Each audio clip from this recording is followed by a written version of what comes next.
مش معنى ان ابنك عنده عضو مدفون ان انت كل شويه تروح عند دكتور عشان يطهره وتطهره مره واثنين وثلاثه وفي الاخر تجي لي تقول لي العضو مدفون ليه يا دكتور.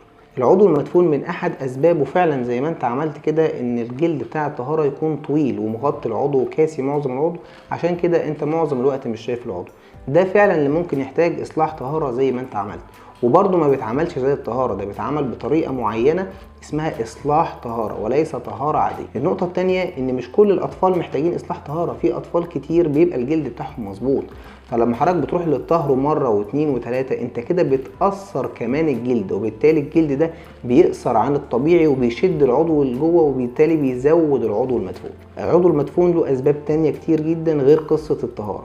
ممكن يكون الجلد نفسه قصير فساعتها ما ينفعش نقصره، بالعكس انت محتاج تطول الجلد عشان تظهر العضو. ممكن يكون الاربطه الداخليه هي اللي شاده العضو وبالتالي ده محتاج تدخل جراحي من نوع اخر ان احنا بنسلك الاربطه دي بحيث ان احنا نظهر العضو. ممكن يكون في مشكله في الدهون في منطقه العانه، ممكن يكون في عدم تطور المنطقه التناسليه او حجم العضو نفسه هو صغير، وساعتها ده بيحتاج علاج عشان نحسن ونزود النمو بتاع العضو بتاعه. وكمان لازم نطمن على الهرمونات بتاعه الطفل. ممكن اسباب اخرى زي سقاط الجلد او انحناء العضو، كل سبب من الاسباب دي له علاج مختلف، وكثيرا من الاطفال بيبقى عنده اكتر من سبب، عشان كده لازم نعالج كل الاسباب مع بعض.